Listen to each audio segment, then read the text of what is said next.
We'll now call to order the THPRD Board of Directors meeting for February 12th, 2025. Jessica, could you please call roll? Miles Blasius. Here. Hugh King. Here. Barbie Miner. Here. Alfredo Moreno. Here. Felicita Monteblanco. Here. Fantastic. Well, it's going to be a pretty quick agenda. We did not have any action resulting from executive session. So our next item of business is to do our proclamation for Black History Month. And I have the esteemed pleasure, we've got some folks here tonight to help us celebrate Black History Month and read our proclamation. So I have the honor of introducing Tafina Campos Macomb. Tafina is the founder of We Empower, a DEI consulting firm, and serves as the executive director of Westside Connect. Born and raised in Anchorage, Alaska, Tafina's multicultural upbringing shaped her inclusive perspective. After moving to Beaverton in 1998, she faced challenges adapting to a new community, which fueled her commitment to fostering inclusivity in the West Portland metro area. For the past decade, Tafina has worked to positively impact students' lives within the education system. Now, with a degree in business management, emphasizing transformational leadership, she extends her efforts beyond schools, supporting individuals and organizations on their empowerment journeys. As a certified equity-informed mediator, Tafina approaches conflict resolution with a deep awareness of fairness and social justice. Her story is one of resilience, a passion for community building, and an unwavering dedication to creating a more inclusive and accepting society. And Tafina has some special family guests with her as well tonight, who actually are here visiting from Anchorage as well. So Tafina, if you would like to come to the table and share your connection with the district and help us make our Black History Month proclamation this evening. Very much appreciate you being here tonight. Thank you. First of all, Tafina Campos speaking.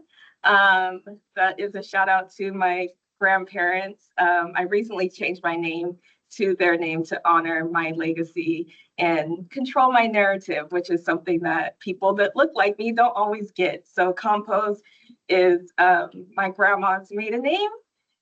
And I might cry telling this story. Her family came over from the Philippines in the early 1900s, and she met my grandpa in Oakland, where our roots are from, and they moved to Alaska to start a family, and they're here today to see their legacy continue. So thank you for being here.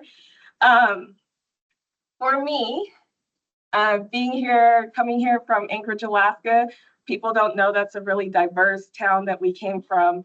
The most diverse neighborhood and school were the ones that I attended in the nation.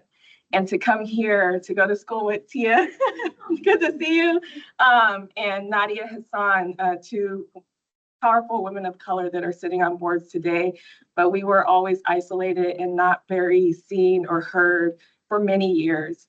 And it wasn't until I became a mother that I decided to be more active.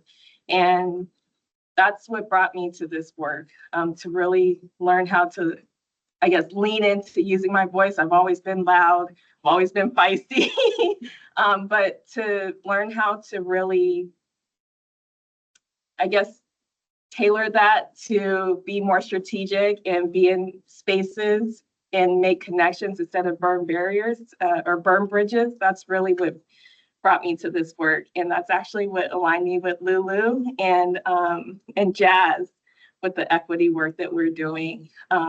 So through those connections, we've been making some really powerful, I don't know if I can speak on it just yet, but really some really powerful forces that are about to move and align with the work that you all are doing.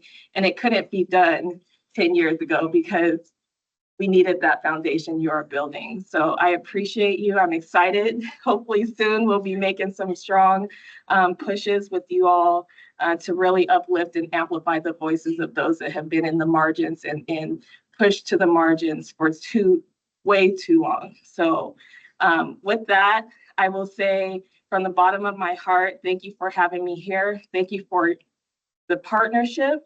Thank you for your continued efforts to ensure that we have places where we belong, because so often, you see it now, you see it on the federal foundation, the national movements that we are not valued in many places. So to have you all double down and commit to this on a deeper level just means the world to me.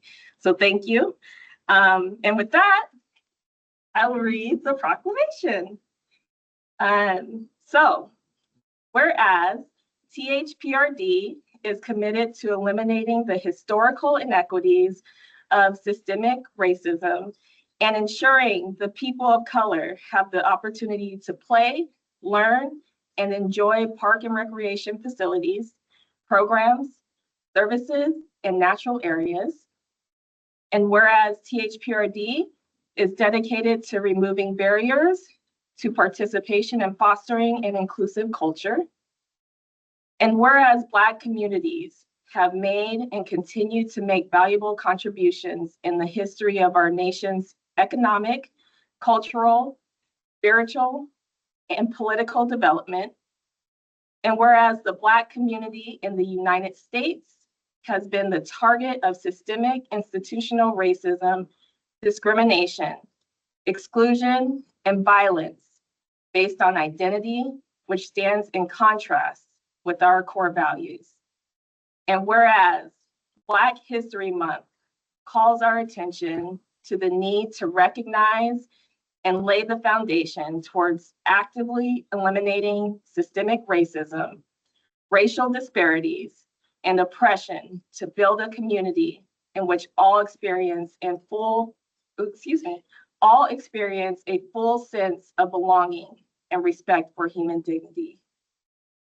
And whereas the THPRD Board of Directors has affirmed addressing racial inequity as a core THPRD value, and whereas Black History Month is a time to celebrate the successes, to reflect upon ongoing challenges of Black communities, and look to the future to ensure solidarity, to work to advance equity and racial justice, and cultivate inclusiveness. Now, therefore, the Tualatin Hills Park and Recreation District does hereby declare the month of February 2025 as Black History Month, and do urge all those in the Tualatin Hills Park and Recreation District to support and promote this observance. Signed, this 12th day of February 2025. Barbie Miner, President, and Alfredo Moreno, Secretary.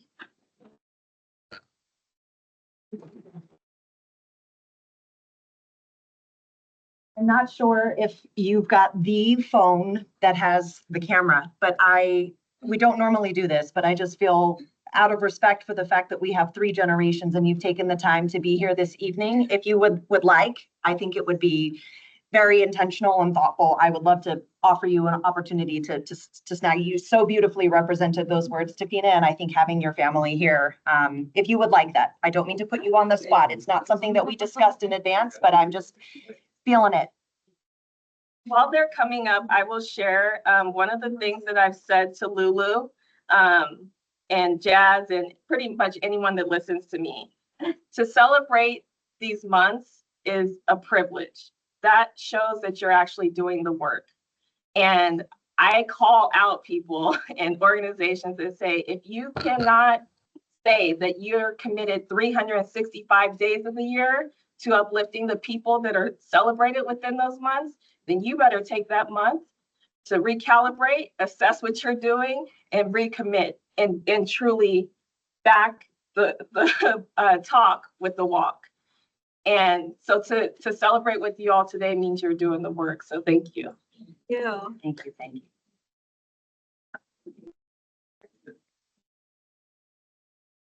Like that. Do I do it this way? No, this way. Okay. Just that way.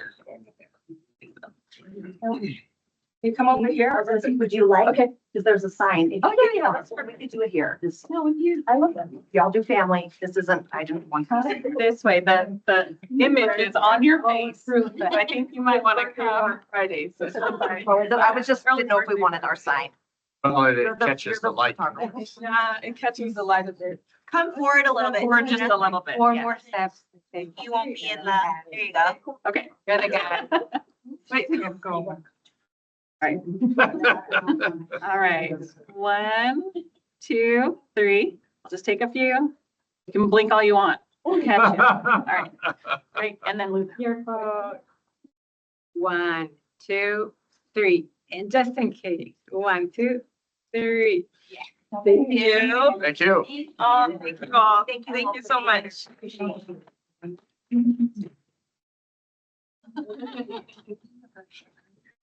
Okay. I'm not drunk. I've got back problems and I'm 83 years old. Years young. Years young. Okay, thank you again, family. Appreciate it.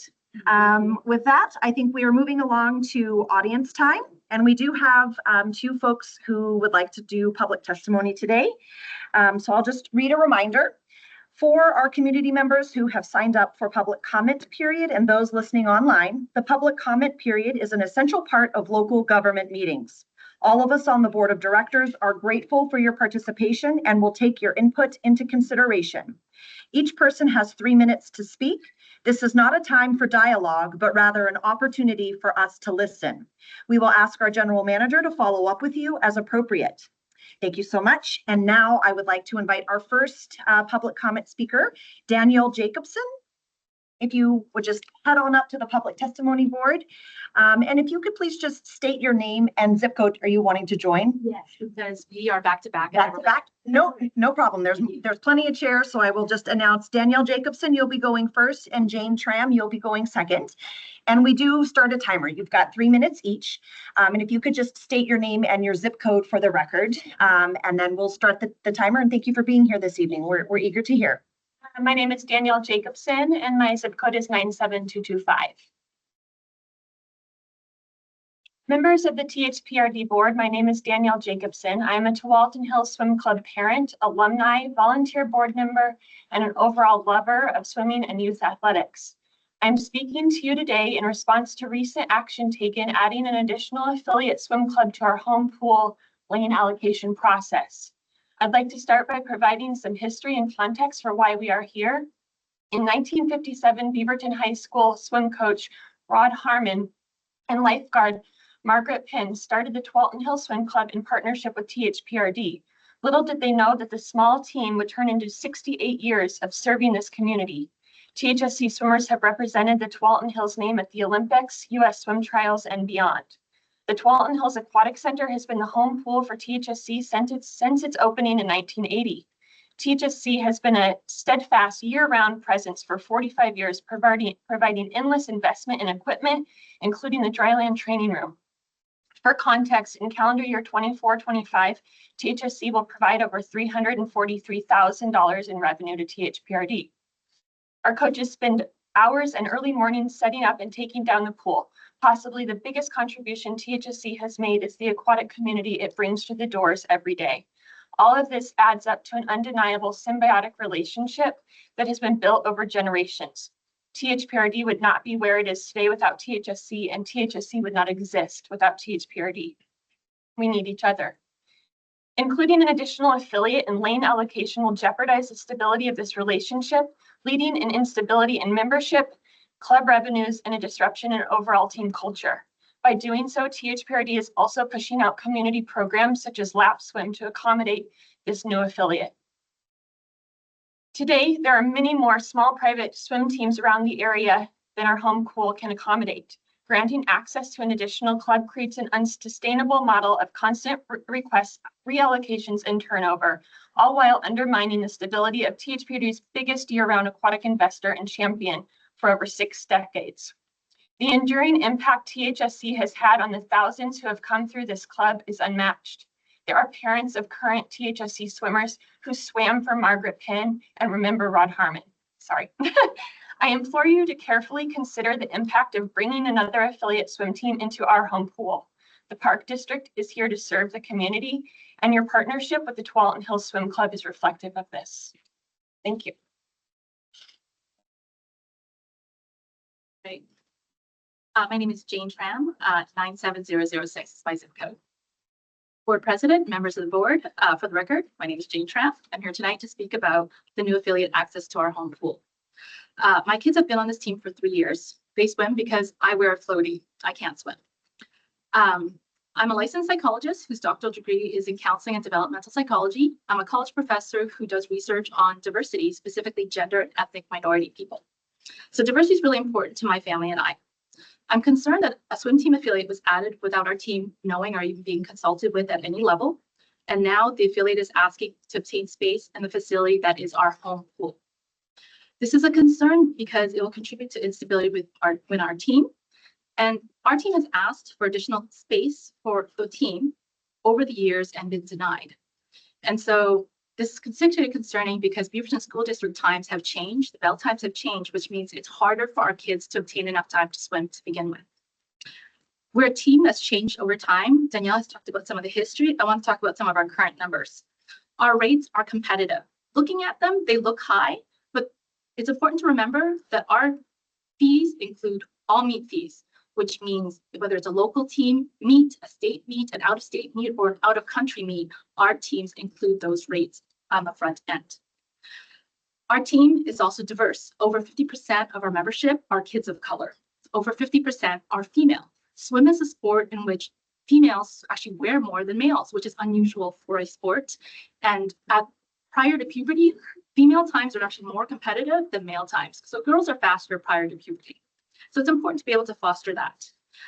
Our team also offers financial support for our members, and we also are working toward providing team information in both Spanish and Chinese to increase accessibility.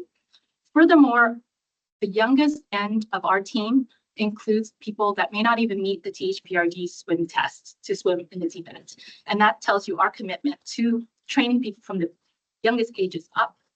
And that's unique in the state of Oregon. So as a psychologist, I know that longitudinal data, so data over time, indicates that for this generation, we have higher rates of depression, anxiety, self-doubt, suicidal ideation, suicidal attempts. And that is in part due to less in-person interaction. Team sports is one way in which children and their families have access to stable interaction with other people. So it is really important for our kids to have stable interactions with others, particularly at this time of national instability, which is going to disproportionately impact kids of color. So we just ask, we implore THPRD that if you're going to add an affiliate, that you really carefully think about how it's going to impact teams that already exist in a current, because I don't need any more of that instability. Thank you for your time. Thank you both very much for coming here this evening. Appreciate you taking the time out of your schedules to share with us. We will connect with our general manager and again, can be in touch. Thank you for your time this evening.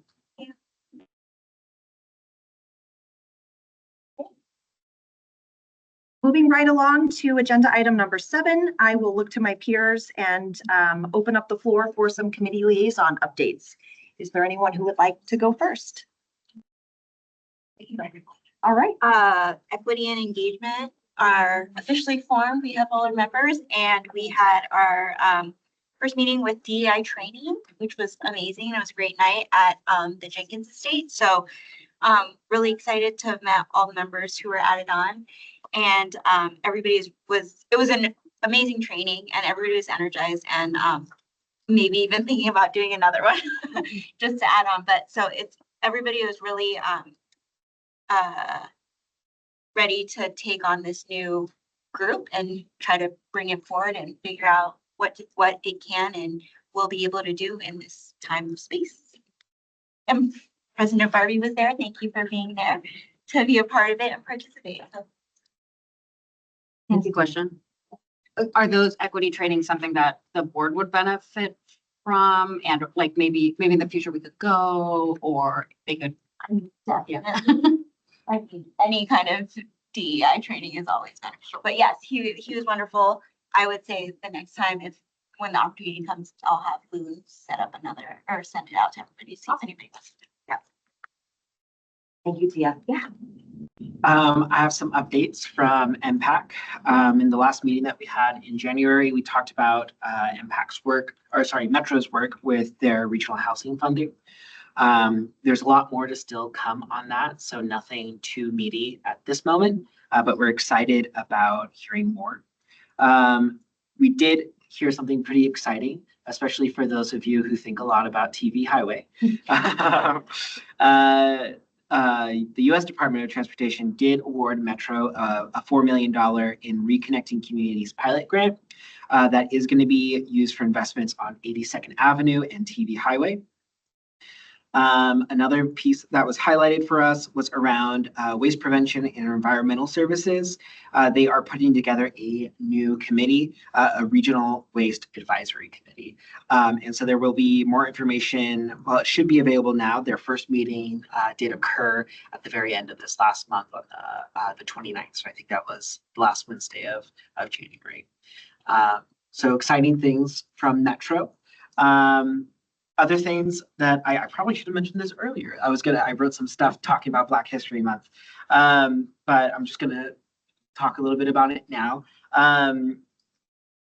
Black History Month is a really important part of my family.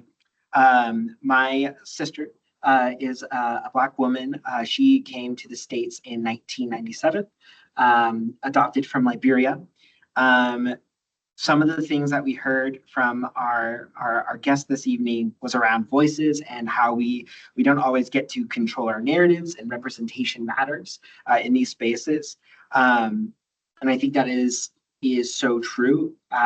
This moment that we have with people being able to, I think, really stand in their identity is more important now than I think we've really taken it to be in most recent history.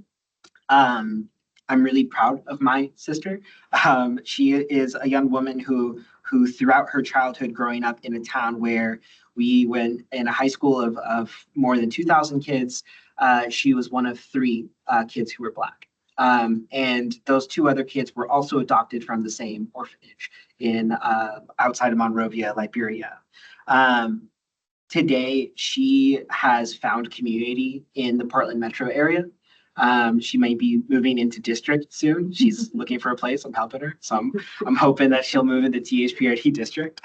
But recently, she got really involved in an organization for pageants. And she is Miss Black Oregon. And she, in this coming fall, will be going to DC to do Miss Black Oregon USA.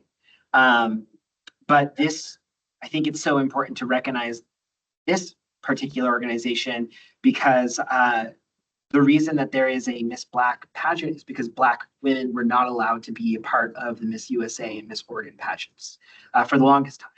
And in 1993, when they were still not technically in the rules, when this started, that's when Miss Black Oregon first began. And so a little over 30 years later, she is involved in this. She is doing fundraising, a part of this work for a nonprofit called Holla, which works with BIPOC youth throughout Oregon, really focused in the metro area. And she also started a nonprofit called Fly, First Love Yourself, where she goes and reads books to schools, to children of color. Children's books with representation of people of color in those children's books as well. Our district does an amazing job of walking the talk, and I am really excited for us to continue that. I am excited for us to take opportunities to bring guests in like we have tonight, but also to have that represented in the spaces. And I think it is a really amazing opportunity for us, or a possible opportunity for us to find more opportunities to do this just in the day-to-day, to continue finding new ways to integrate the many identities of our community in everything that we do. And we already do a really great job, but as I always say, X+1, there's always opportunity for growth in each new day. So thank you all. And thanks for giving me a little time to yap. Thank you, your sister. Others. I'll just share that today I was at the Leadership Beaverton Government Day, which you participated in Leadership Beaverton. I don't know if other folks have. It was a really fun program done by the chamber. But I think we are in interesting political times, and I think that people want to connect and learn about what's happening locally and see their values reflected, and dig deeper and understand how people that are their neighbors are impacting their work in the backyard and the streets down the road, whatever. Anyways, it was wonderful, and we are all loved and treasured, which is nice. And there were actually really fun questions about the levy. And just, I think that we get a lot of emails, and sometimes our role is to listen to concerns, justifiably so. And it's also nice to hear how people use the district and how they treasure it, and our staff, and want to learn more. And our police, I got to several of them. It was funny, asked about, what do you guys talk about in your board meetings? And I was like, well, we're talking about SDCs tonight. Let's talk. And so I got to educate way too many people about SDCs. Lucky them. So anyways, it was just a nice reminder of how critical our work is, and our commitment to being accessible. And anyways, it was nice.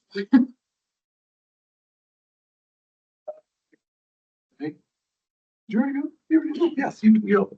On that same vein, so just Barbie and myself and Jared Isaacson doing his Michael Jordan flu game performance. That's a sports sports day. We had the pleasure of interviewing just a great field, I thought, for the budget committee, and it always is kind of inspiring to see how many highly talented, engaged users, almost all of them, longtime users of our facilities and programs are putting themselves forward for this. A very hard decision, but it was, to me, the value in the whole process was what quality of folks that we have with different lived experiences and various professional experiences, some heavier in finance, some others. And I think that, to me, higher level spoke to what kind of folks, the work that you all do, that we do, how that impacts people, that people want to be a part of this, want to give back in such a way. So that was just a very positive experience, seeing that quality of folks. I swear I'm still our board liaison to the foundation. I feel like I haven't been to a meeting in 3 months, but I don't think they've had one in a while. We have one next week. But continuing to work there, working with Gina Lavaco, and just kind of identifying some ways for her to be more engaged in the community. And she's working with staff to kind of, and their board of trustees to figure out how to leverage herself in the public space better or more. So look forward to having those conversations, and very much just thinking about the value of a hyper local governing body like us when things get very swirly, for lack of a better word, or more serious word, beyond this table in this area. I think I'm just wanted to express what meaning I drive from this humble but meaningful work that we all do, and that we're going to do tonight. And I'm just want to say thank you to staff for making this our district such an inclusive place for every which type of person we have in our community, regardless of gender documentation, who they voted for in the national elections. Everyone is welcome in our facilities and our programs, and that's thanks to you all work. That's thanks to the values of board members current and past. And so I'm just really holding that kind of spirit of appreciation of this good work with me as we go forward. Now I'll stop. Gratefully see you. I promise we didn't rehearse. there's some through lines here, which is just a testament to, again, I think our commitment and dedication to our values. And so though, yes, tonight, very moved by having Tafina and her family here this evening to share in Black History Month. And thank you for sharing your personal testimony as well, Miles. I think I too would just like to underscore and echo for those of us in the room recording. So we are live and to go on record that our values remain the same. And I think it is apparent in what we demonstrated tonight. It's apparent in the conversations that we all have to the downstream implications when you actually visit and see and come to the district. And there's so much intentionality that operates behind the scenes. And I respect how humble as a district we are. It's not, typically, we're not the ones out there saying, and look at what we do, and look at what we do, and look at what we do. But if you raise your hand and you need something else, I'm confident that the district is there and our staff is there to support those folks. And I think it just makes our district so much richer, so much more valuable, to have this kind of dedication and commitment to these things that I like to say the words: diversity, equity, inclusion, accessibility. I think they get, unfortunately, in this time that we are living in, debased to something that just sounds like initials and can be easy to move along. But I am proud to say that we are here for all of those things, and I will continue to use those words. And I think that was evidenced, I will say, from my committee side of the House, had the pleasure of joining our Joint Advisory Committee, which is the first of the year, where all of our different committees come together and we meet, and we were welcoming some of our new members for this year. And thank you to Lulu and Bruce and Emily and all of the staff who put the evening together. But one of the things that we did as a mixer to just get to know one another, asked folks to play a little bingo game, and you would answer questions about yourself. And I think it's important to just acknowledge, and I wish we had taken a photo. I said to Lulu, maybe there was 30 to 40 folks there, again, all volunteers. This is what drives the district. One of the questions was, again, if you speak a language other than English, raise your hand. And the entire room raises their hands. Another one of the questions was, if you've lived somewhere other than the United States, raise your hand. And I would say we were at about 70% of our folks in there raised their hand. And it was just beautiful to literally be in community and to see this come to life, and to know that our volunteer base is so representative of all of the different lived experiences. And I'll use the way that Miles so succinctly talked about identities, and that their contributions will only push our work further and make it continue to grow and to be richer. So really excited to see the new work that the Equity Committee will be doing. But the fact that to see it all come together in that way was just very, very rewarding. I will leave it at that. Those are my comments, and encourage everyone to celebrate Black History Month. And to Tafina's point, it is 365 days a year. And I respect the fact that the district, we move with intention. And so these are moments in time where, yes, we make a proclamation, but the work happens in between. And I respect and appreciate the work that we do on the in-between. It really does matter. So thank you, staff. Okay, with that, I think we have a consent agenda that is up next. I would entertain a motion. I move that the board approve the consent agenda as submitted. Jessica, could you take a vote? Yes. Lisa Montclair. Yeah. Tia Pink. Yes. Miles Palacios. Yes. Harvey Minor. Yes.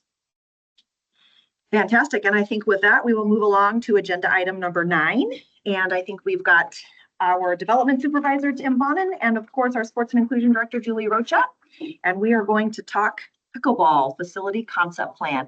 All pickleball. Appreciate you being here this evening. Thank you. Well, good evening, Board of Directors. Miles and I coordinate our outfits today. I'm Julie Rocha, the Sports and Inclusion Director, and I'm joined by Tim Bonin, our Development Supervisor. So this evening, we are requesting the Board of Directors approval of the Howard M. Turpinning Recreation Complex Pickleball Concept Plan. I'm going to turn it over to Tim. Thank you. Good evening, board members. First of all, we thought we'd talk about the project timeline to give an understanding of where we started and where we're going with the project. So this timeline, what it represents is color code of the year starting in June 2023 and where we'll be by 2026. And down the center in gray and in a darker gray are the tasks that we're working on, tasks that we've accomplished, and those that we're working on as we go through these years going forward. And then down below are tasks or milestones that we've completed along the way. And so I thought I'd just share with you what we've been doing. Again, is that back in June of 2023, staff were tasked to look at the recreation complex and see if it is feasible for us to add a indoor-outdoor pickleball court, to repurpose the area where the hardened court is and the event lawn, and see is it possible that we could add a pickleball court there. So at the same time, there's actually a tabling event. There was a pickleball tournament there, and we decided to hold the tabling event there. And even though they were very enthusiastic about pickleball, we wanted to have an understanding of, you know, how often do they play pickleball? Are they more interested in tournaments? Are they more interested in learning, taking skills classes about pickleball? Do they just want to do drop-in? And then how they register to play pickleball. Do they want to register to play pickleball online or in person? So we just want to ask those types of questions to get a sense of what pickleball users were interested in, as far as not only having more courts, but how they go about using them daily and weekly, and again, on attending larger events, tournaments as well. So we started with a feasibility study on the court itself. And during that time, we also went to the board for a competitive exemption for bid for air structures, because as we started this approach, knowing that we're looking at possibly adding a pickleball court, we knew that we'd cover it with an air structure. So we wanted to be able to work with a air structure supplier sort of one-on-one along the way as we went through and studied putting a court here, as well as wanted also the opportunity to work with a air structure supplier on replacing the existing air structures as well as maintaining them year after year. So we went through that exemption process and retained Farley as an air structure supplier, so then we could work with them and they could sort of be our expert as we move through this design process. We also met with the board early on, and we presented, you know, our findings on initial study of looking at the hardened complex and looked at different types of site plans or how many courts we could fit on the site. And as we continued along through the end of the year and finished that initial court study, we came to the conclusion, or we also knew that we needed to look at not just the court, but how that court would be operated, right? Where would people check in? How would staff monitor the courts? And then also for the users themselves, like when they got to the courts, what conveniences are there? Are there restrooms available? Is there shade available for them in between court times? So we next decided to look at a building, like what kind of structure we could have there as a hub to serve the site and the users, in a place where staff could be to help monitor the use of the courts. So we retained fieldwork design and architecture to start looking at a building and what that would look like. And so I started to do some preliminary studies, which we then brought those studies to the board in around June 2024. To show you some initial renderings that they put together for the courts, as well as how the courts would interact with the pickleball courts and an air structure as well.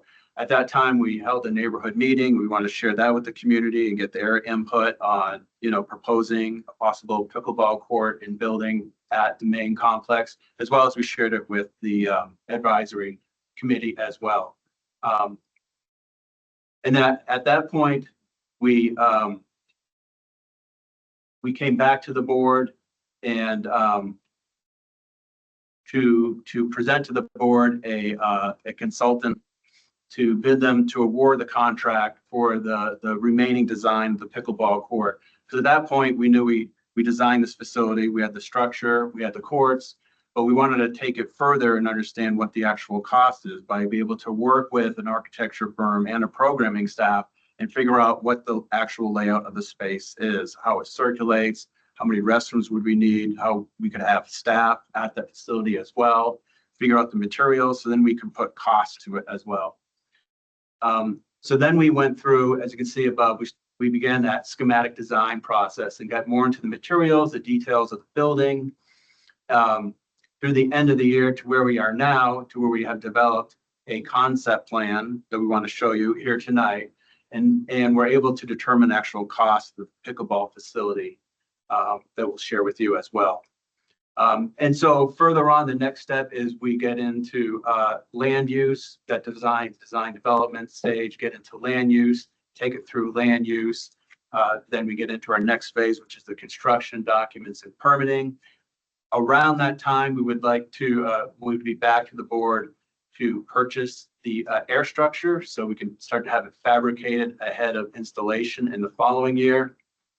And then when we get into 2026, we would put the project out to bid, and then we would return to the board to award the contract to begin construction, which would start in June of 2026. And we believe it'll take about 6 months or more. It would probably go into 2027 before it would be open, but that gives you an idea of the timeline of the project.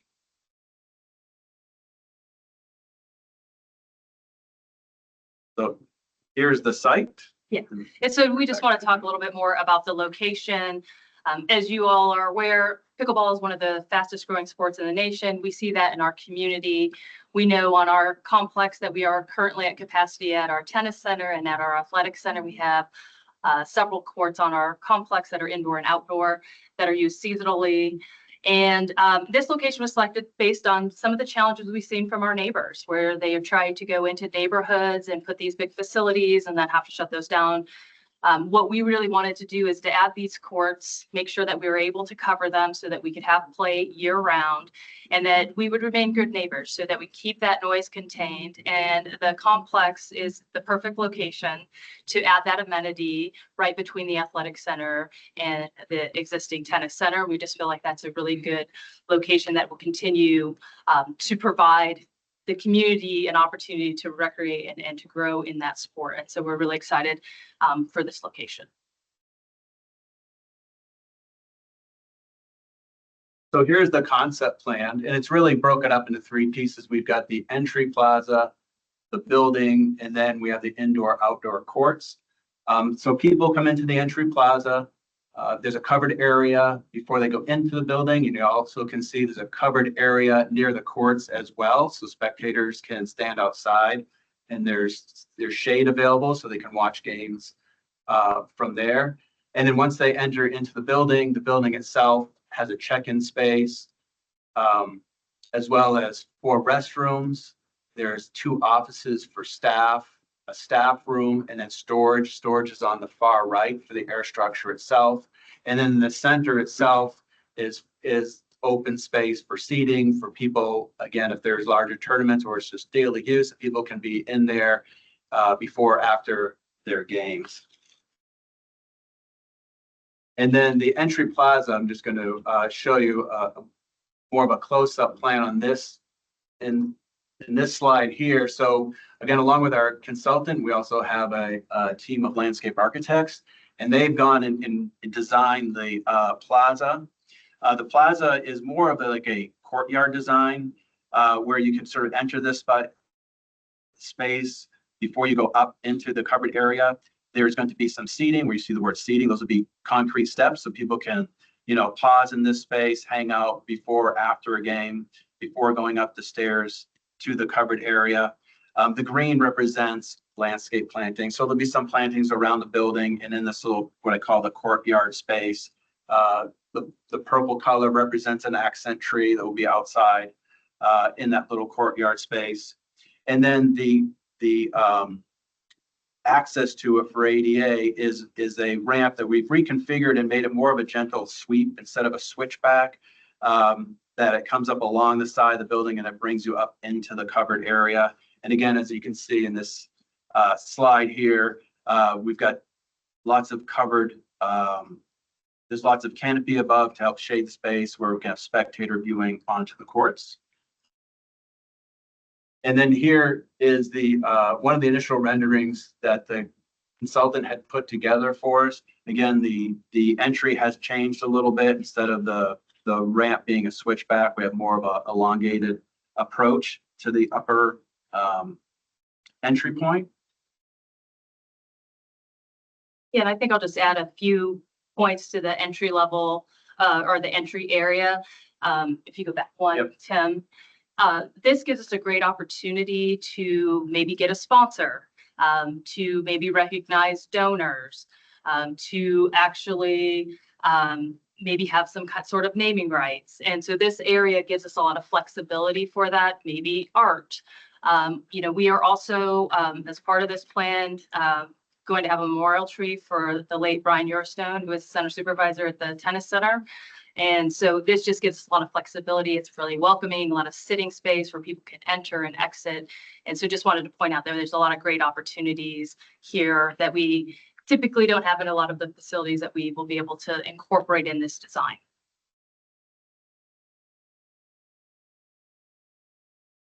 So in this next slide, this is the building approach and check-in. So I wanted to show you that these are the materials that we've started to develop for the pickleball facility. There'll be a lot of wood for the ceiling part of it, glass in the entry, as well as we're matching a lot of the characteristics of HMT where they use concrete blocks for the buildings. This will be exposed blocks. So it's kind of similar to what the athletic center has, and of course the admin as well. And then concrete floors throughout the building. And then you can see there's the player check-in area. It's got a nice long desk. We can have 2 staff there at any one time to help check people in. And as long as a little lower counter for people to come in and ask questions. Then in this next series of slides, as you walk by the check-in area, you're now looking to the east, down to the open area with the seating, and you can see through the windows, the courts, looking onto the courts. And then there's an image where you're looking back out toward the guest area. Yeah, and I think what's exciting is you can see that the windows are open. So you actually have a visual onto those courts, and that would be year round as well. But the most exciting thing is what are we going to do inside the facility? And so I want to talk a little bit about the programming opportunities. We would have similar scheduling to what we do at the tennis center. So maybe something like a 9 a.m. to a 10 p.m. where you have court reservation, instructional classes, summer camps, leagues, camps, or I said camp, sorry, tournaments, and then maybe just other rentals that we have other activities. So we're not going to actually have physical sunken posts. So we have a lot of flexibility if we needed to repurpose that facility to maybe have a 3-on-3 basketball tournament or some other activity. And so we have a lot of opportunities. And then with this new facility, we estimate that we could bring in roughly 17 tournaments, whether that's local and regional together. And that would bring about 5,000 room nights to Washington County. And that's just bringing in like maybe a local tournament a month and maybe try to bring in a couple of big ones, working with some of our partners. And so that's a really exciting opportunity, not just to have our local community being able to use, but bringing some folks in to Washington County to spend money, you know, and at our restaurants and our hotels. So that's another avenue that we're really excited about with the programming.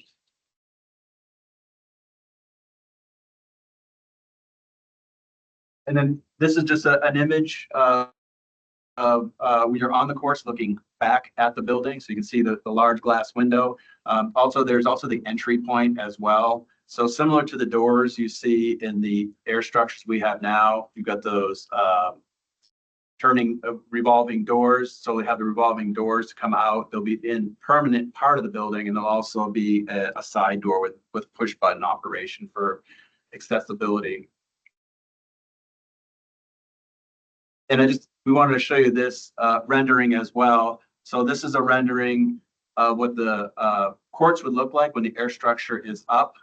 This rendering provided by our consultant. But then we also wanted to provide some images for you as well. There's this indoor-outdoor pool back in Massachusetts the rectangular pool in the very back. They put an air structure over it.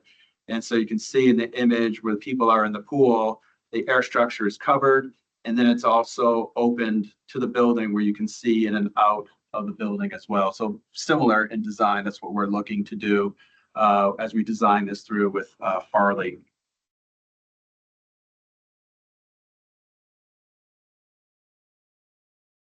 And then, so this is the estimated cost for the project that we worked on with our consultant. We had a cost consultant review the plans, and they came up with the figure of roughly $9.3 million, which includes contingency.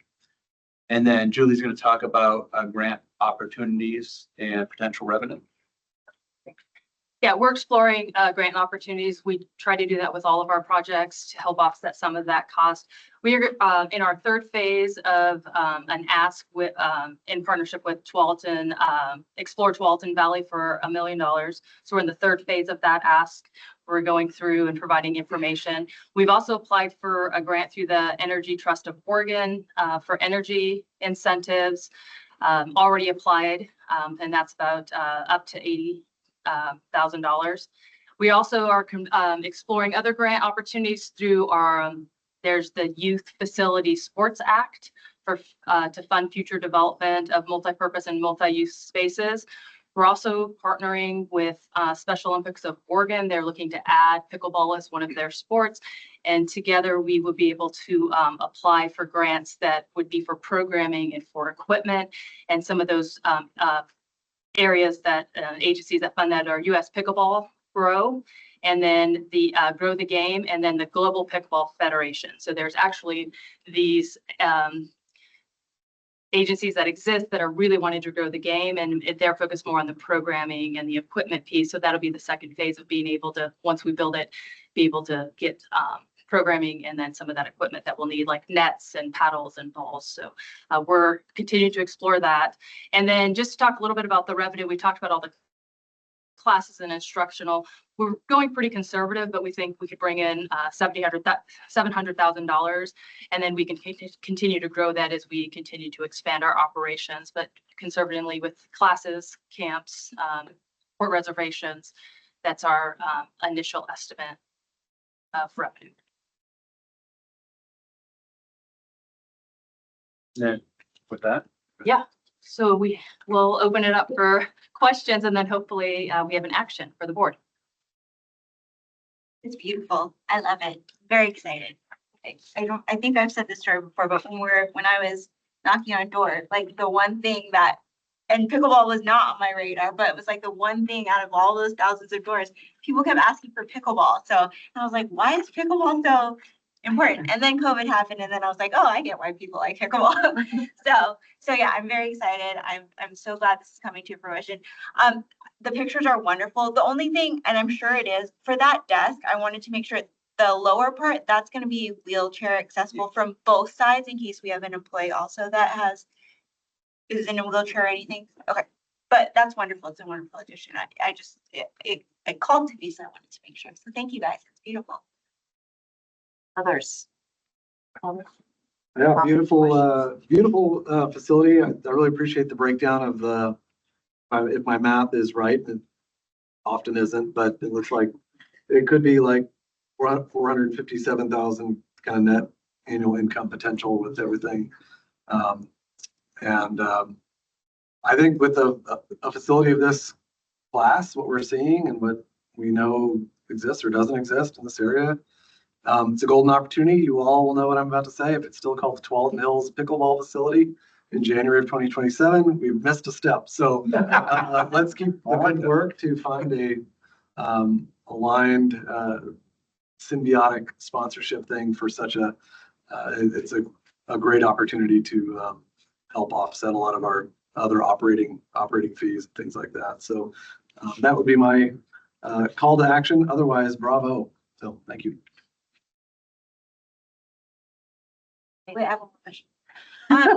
When on those gates, like when the air structure is not there, is there a way to go out to, like, if the ball goes out there from inside, or will you have to go like all the way around, or is there like certain doors that go out of the enclosure? So it's fully, when the air structure is down, it's fully fenced in. Like tall? Yes. Oh, okay. Yes. There will be access points. Yeah. Yeah, some of it will be egress for emergency as well. Okay. Yeah. That makes sense. Okay, perfect. But we're hoping you're not having to chase your ball. Well, You're a good player. You don't have to chase your ball. You know what? What's also remarkable is here TSA, something that I've been working at for about 35 years, and that's to have people continue to say air structure and not bubble. Because bubbles, Use it as bubble. yeah.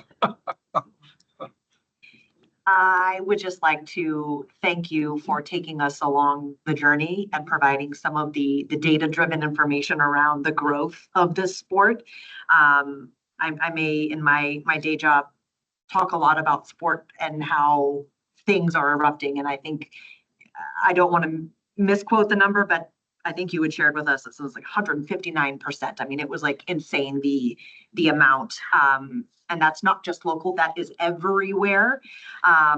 So thank you for laying a foundation along the way and getting some of us who may not be as familiar with this sport acclimated. Can confirm it's still remains one of the things that I hear about the most as well. So obviously there is an appetite and a demand.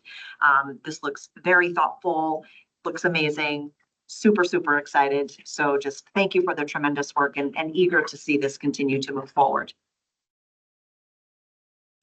I would entertain a motion if there are no other questions or comments from my peers. I move that the Board of Directors approve the Howard M. Turpinning Recreation Complex Pickleball Facility Concept Plan. Jessica, could you take a vote? Miles Blasius. Yes. Lisa Monteblanco. Yes. Hugh Yes. Alfredo Moreno. Yes. Barbie Minor. Yes. Thank you, Julie. Thank you. Thank you, Tim. Thank you. All right, with that, Mr. Menke, we are up with your general manager's report. Yeah, we've got a couple different presentations. Okay. Sure, we're doing the intro on the other end. Oh, I guess I could have while I was up there. There you go. That's okay. I'd like to welcome Laura Hester and Cass Negrete to talk about teen programming in the district.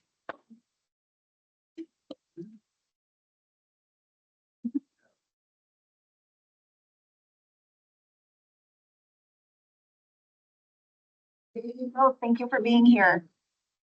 Good evening. Thank you for having us. Like I said, I'm Laura Hester. Can you hear me? Sorry. Yeah. Okay. Sure. I'm the Conestoga Center Supervisor, and it's a pleasure to be here. I'm relatively new to the district, and so it is so nice to be here and to meet you.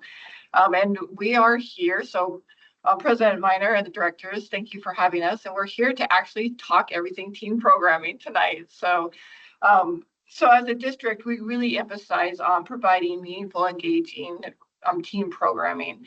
And so as part of that, make sure I'm doing this right. Hit it. Okay, there we go. So as part of that programming, we kind of put it into two categories. We have our sports and outdoor activities, and then we also have our developmental programs. And so we have lots of different camps and classes in which we run in the district. Some of those are basketball, volleyball, and pickleball. We also have really great high school and middle school leagues.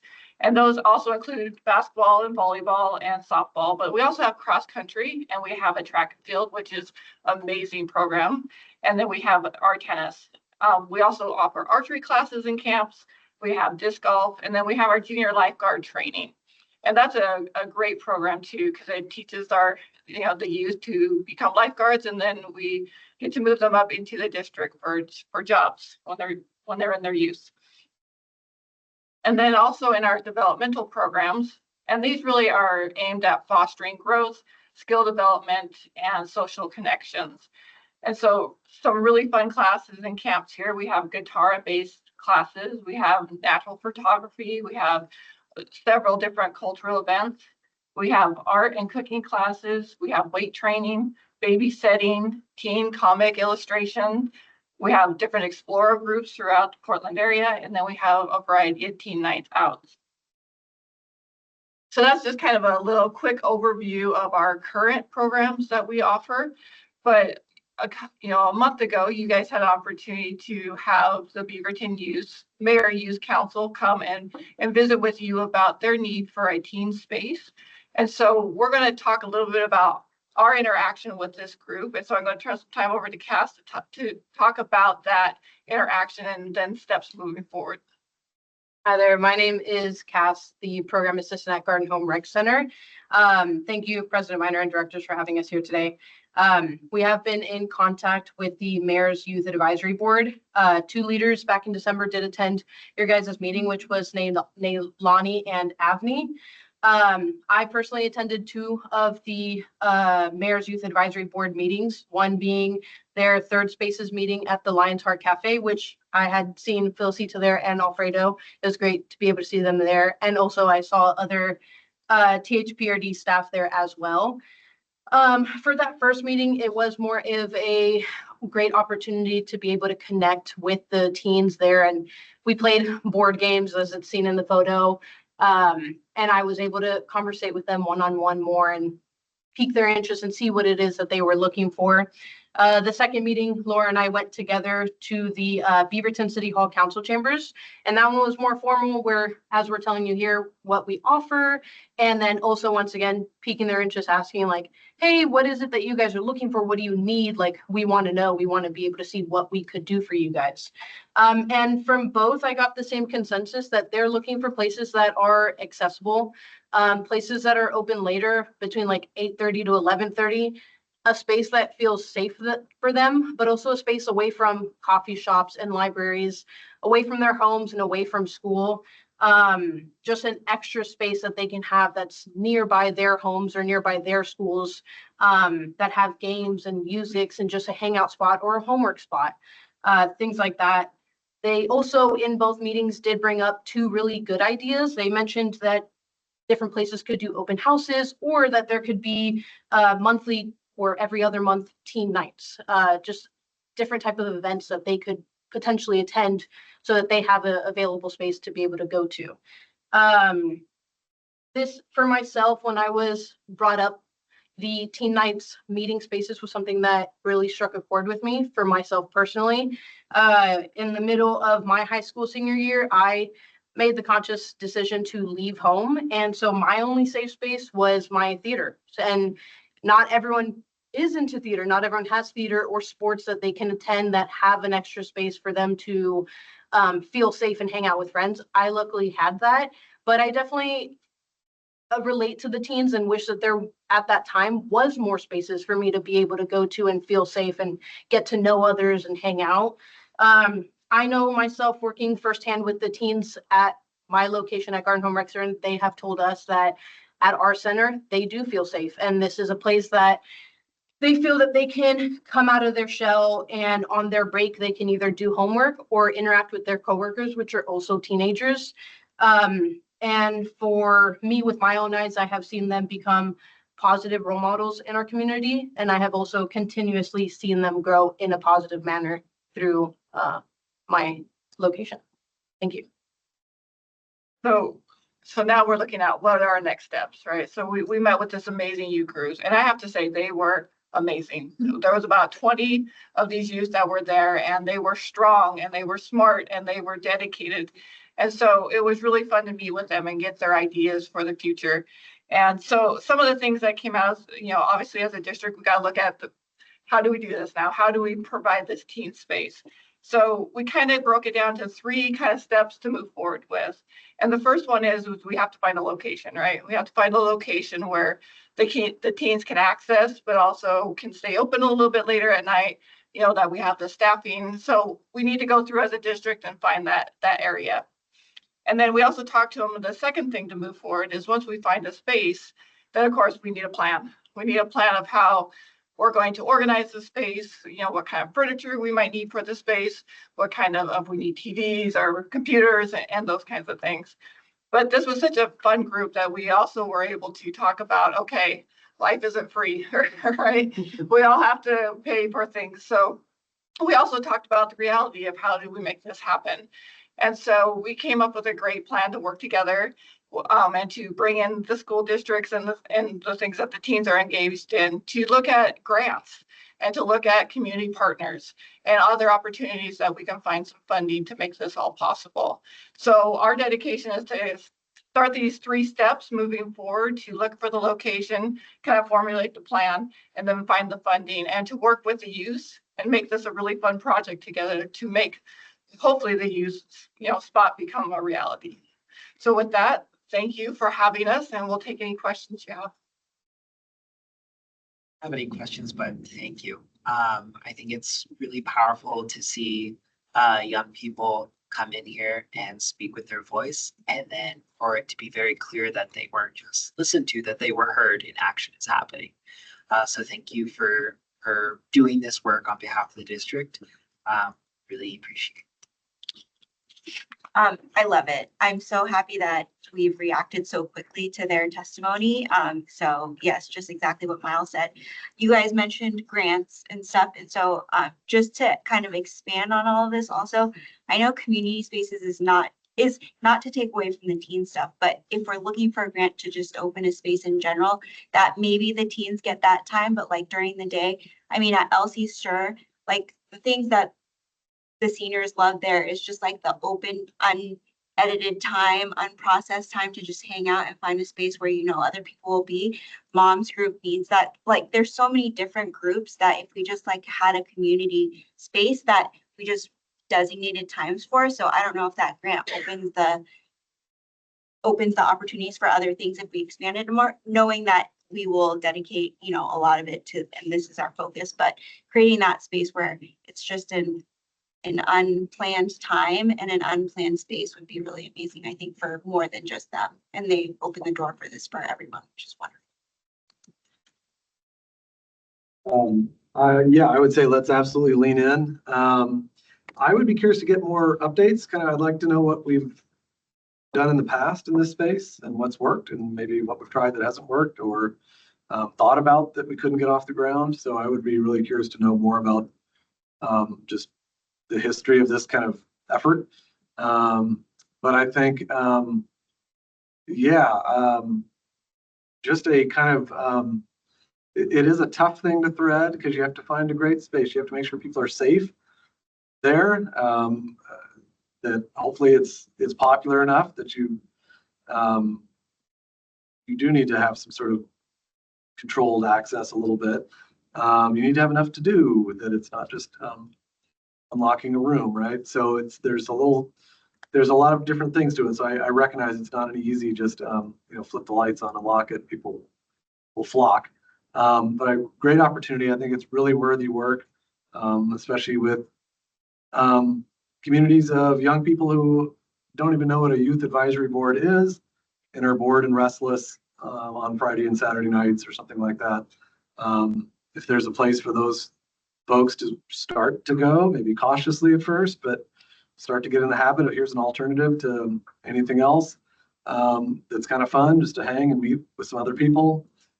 I think we're doing really good work if we can pull it off. So yeah, I'm really excited to kind of see where this goes, but I know it's not an easy, it's a bit of a jigsaw puzzle to figure it all out. So thank you all in advance for that good work. I think it's really worthwhile though.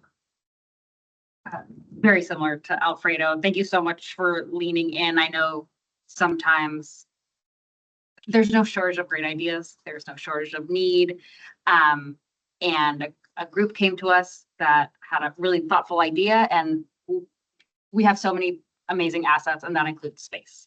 I really appreciate that we're talking with other partners. We shouldn't do this by ourselves. I'm so appreciative that it's being discussed, like it potentially something, whatever is potentially happens, would be open till 11:30. I think got to keep kids busy and and like what you said, Cass, about the students feeling safe in our space, like that's so profound, and like that's just a testament to our amazing staff. And yeah, I mean it's spaces like these that saves lives, that keeps kiddos safe. And I always have been an introvert. I didn't really want to go out on a Friday night. But the the Parks District is where I had my first job. And so I think all the ways that we interact with young people, regardless of where they are on their journey, is just can be really profound. So I'm really appreciative of the leaning in a time where everyone has stretched them. Thank you.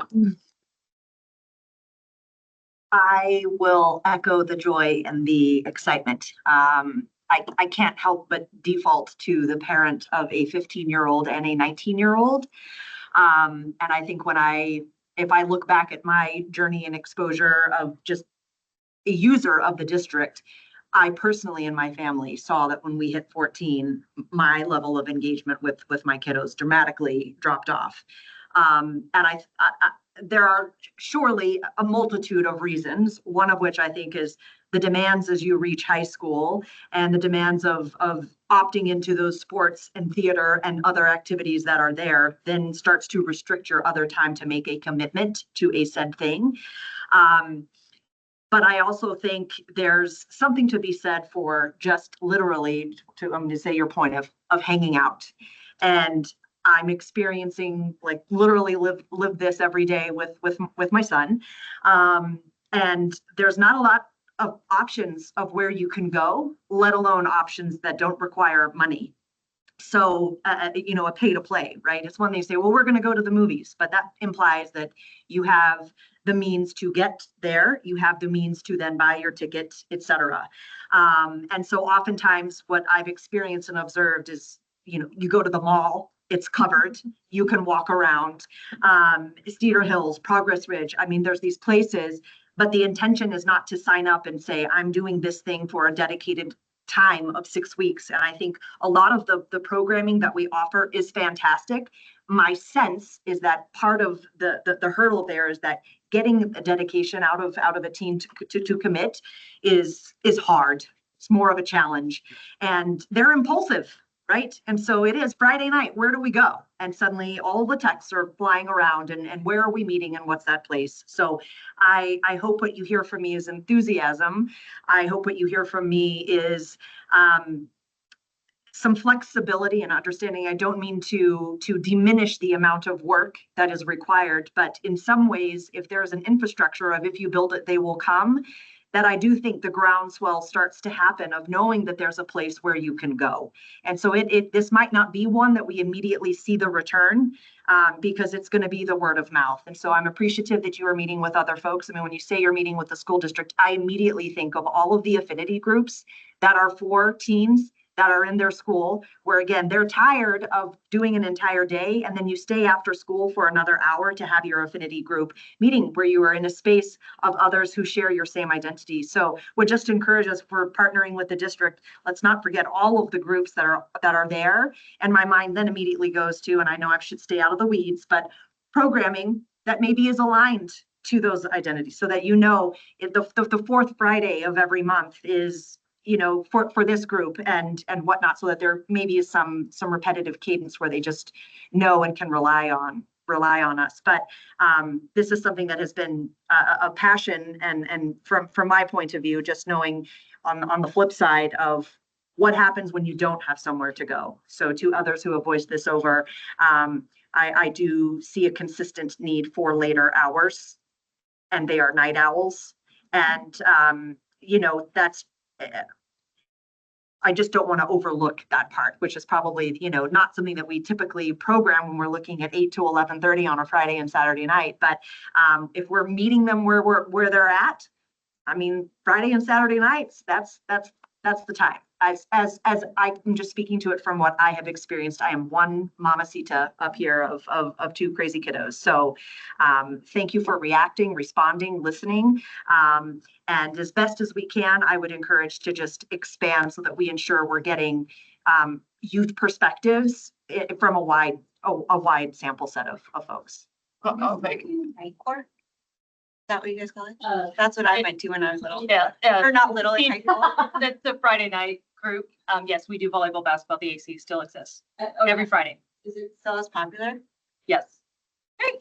add one quick note to the board's point that when we were talking to the youth, we did talk about like if we really engage this or we really go for it, we need numbers, right? Because we can't just have 5 or 10 kids showing up here and there. And so they were really, really excited about that they could go out, and that could be a part that they really contribute, is to go out and start spreading that word to all the different clubs and all the different things that they're engaged in. So they're 100% in, and they're very excited for the opportunity. Fantastic. One other little thing that just popped in my head too is let's have a vending machine. They're hungry. Thank you both very, very much. Appreciate it. Great work. Okay, and I think if I'm tracking along, we've got Gary coming back to the mic, and we've got some project updates. Thank you both very much. Bye.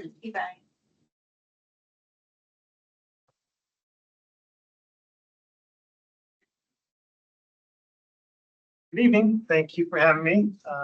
I'm Gary Keck, the Planning and Development Manager, and I'm here to give you project updates, a little show and tell of what the Planning and Development Department's been doing. We're going to look at 2 categories tonight. We've got the recently completed projects we'll go through, and then we're going to look at some upcoming projects this summer that we know that we've got going on. So here, recently developed projects, we've got 6 we're going to look at. You can see they're spread out throughout the district. We've got Abbey Creek Park Phase 2 and the Northwest Evelyn and Eleanor Park, that's across street. We haven't named the park yet. Up in North Bethany, and then we have the 3 restrooms, which you've heard about quite a bit. The permanent restrooms at the 3 parks, Hazeldale Park, Schiffler Park, and Greenway Park. And then we'll look at Mountain View Champions Park, an addition that we made there as well. So the first project here is Abbey Creek Park Phase 2. It's a neighborhood park, just over 1.7 acres. You can see it's funded through STCs as well as a grant that we got from the Land Water Conservation Fund. And it's currently in construction and it's about done. If you recall, this park includes an additional play area.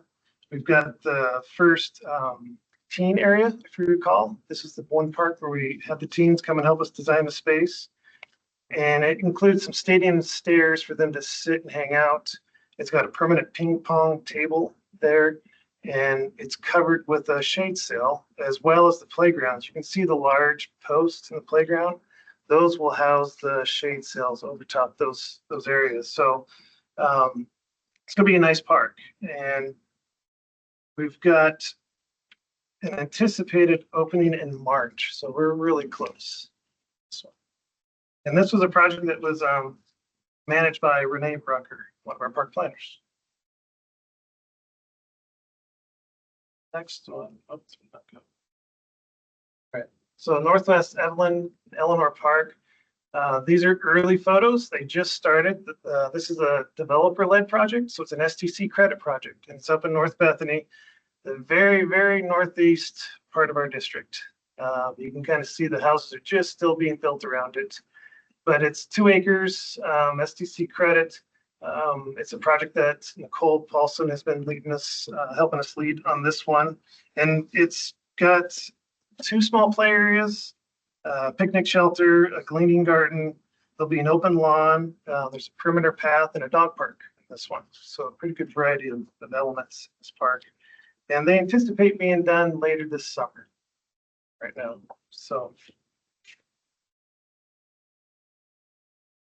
And then the permanent restrooms, I put them all on one slide, but you know, we've got Hazeldale Park, got a double stall restroom. Schiffler Park got the same. And then Greenway Park got a single stall restroom. And this is a project where we partnered with Washington County. And if you recall, the board was very helpful with getting us the grant money. This came from it's a long title, but the project funds came from the American Rescue Plan Act, but specifically the Coronavirus State Fiscal Recovery Fund. We received $500,000 to do the single restroom, and then the county got $1.4 million to do the 2 doubles. And the partnership was we led it through the process from start to finish. So you can see they were completed back in August, and they're open and being used. Then Mountain View Champions Park. This is the multi-purpose sport court. And This is one that's from funded through our 2008 bond program. And it's our last large project that we've done in the planning and development department. We just opened it last month. It includes the multi-sport court, which is futsal overlaid with pickleball. And there's 21 parking stalls. And this is photos from this morning. Seats looking ready.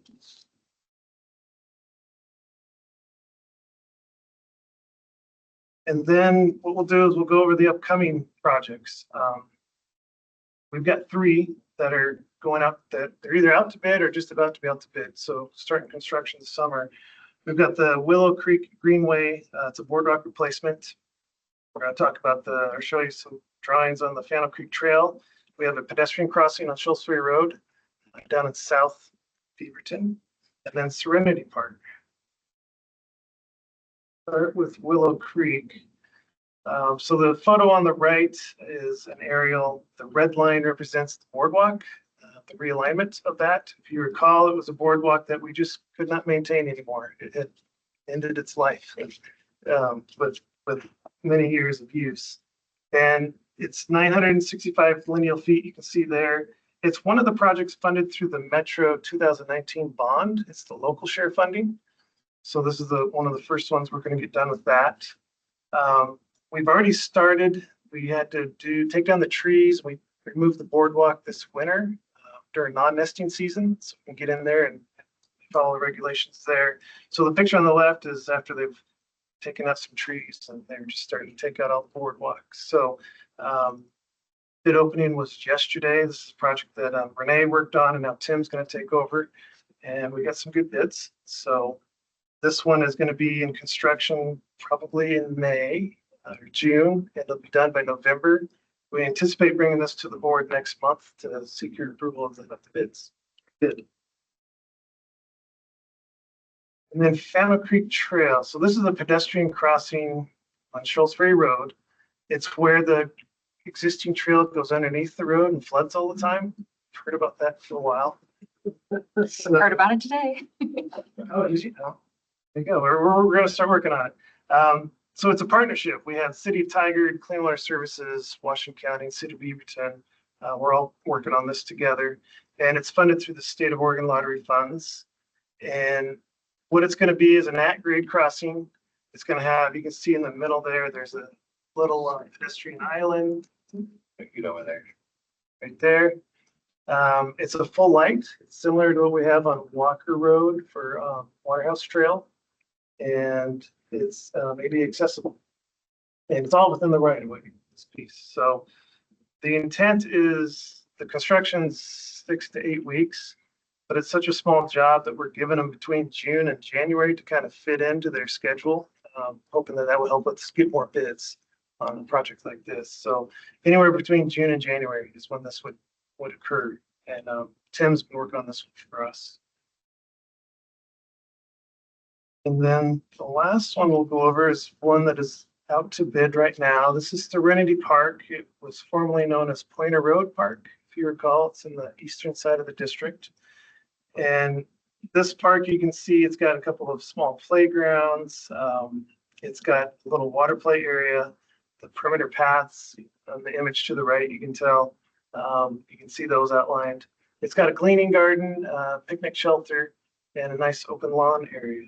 So it'll be a nice addition to that neighborhood, which doesn't have the park right now.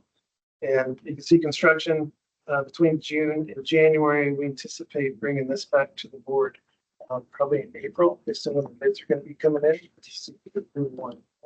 Hopefully, a really good bid. See. And then a shout out to our team. We've got a really good team. They work really hard.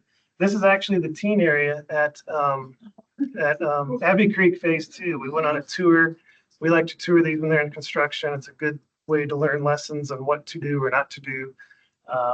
But this is one of our recent tours. So they've been working real hard, and give them a shout out for all their hard work. So that's what I have. If you have any questions on any of these, I'd be happy to answer them. I have a question.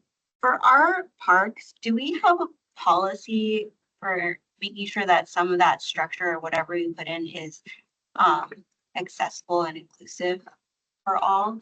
Real policy, make sure that we have something like that at every park. I wouldn't say it's a policy, but it is a guide that we do.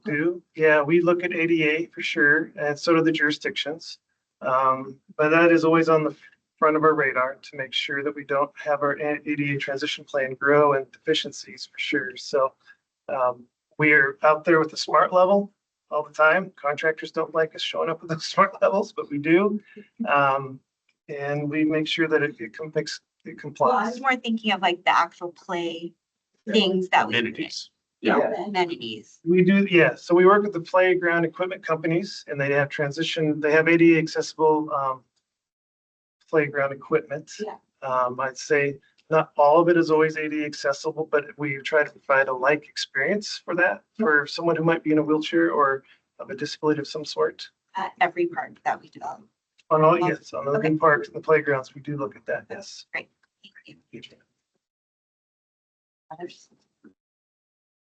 I love the Willow Creek Boardwalk, so I'm so excited. It's just so funny about the Fano Creek and just having heard about that for so long. So I feel like we should do a ribbon cutting. Which might not be a good use of staff time, but no, just great work, amazing. And it was funny at Leadership Beaverton today, they were asking me like, oh, how many parks do you open a year? And they were just, I was like, I can't even keep up. There's so much happening. So it's just amazing work as usual. Thank you. I will amplify your shout out to the staff. So I just want to say, yes, thank you. When we have the opportunity to see the evolution and the excitement of the new things that are coming online. I mean, it's the new and shiny thing, right? So I can't help but just get excited when you look at this tremendous work. And I was not an individual before having the honor and privilege of being here to understand just how long things can really take. So I think back in the day, you see a concept plan and then there's all these phases in which we go through. And then when you actually see the picture, like it's here, it is worth celebrating because what you're looking at is represents years of hard work. So definitely shout out to staff, appreciate the continued fantastic work. And we've got a lot of exciting things on the docket coming up. So thank you very much, Gary. Really appreciate your time tonight.